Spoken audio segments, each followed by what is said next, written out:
miawo jua o do gane jua be jua ne na home be amedo la ngolo ni kosova yi so kuro nu kenchi o ahidada ewu gami le miawo juo me no waten pe do mi anti kudo enudi banyawa mi we amese me ngolo ebe nyiko ko ngolo nyiko so jo ko joa o chon yo ba o do so nti so nyi so na mi nyabe egbe be jua pata labo atri amekoe ahidada le waji tutu yo la ten pe do antia o tro so ame o ba ko lo ya me o di 10 on avait au comité que on doit agbeto maton o chon nani et population chanle no yo me wa ne ameden teacher ameden fi ha do to aloni retraité a makpa gomolemo. L'objectif du projet, vous le savez, c'est d'assister financièrement, monétairement les ménages vulnérables, les ménages pauvres dans les différents villages. La NADEB a sollicité l'Institut national de la statistique et des études économiques et démographiques afin de collecter des données dans les différents villages, dans les différents ménages, des informations qui permettent de classer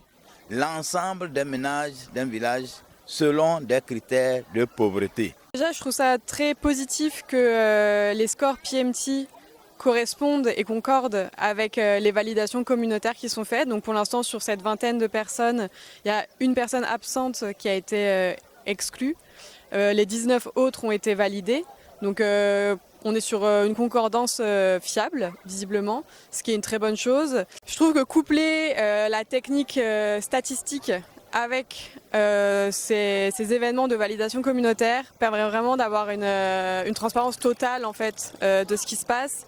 Il y a une très bonne explication qui est faite par la NADEB auprès de la communauté.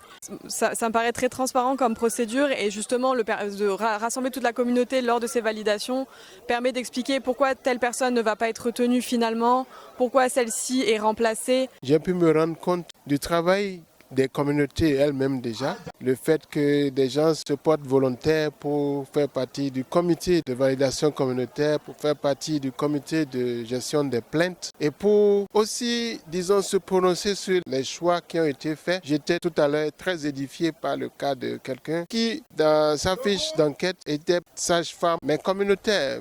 La fiche ne disait pas communautaire.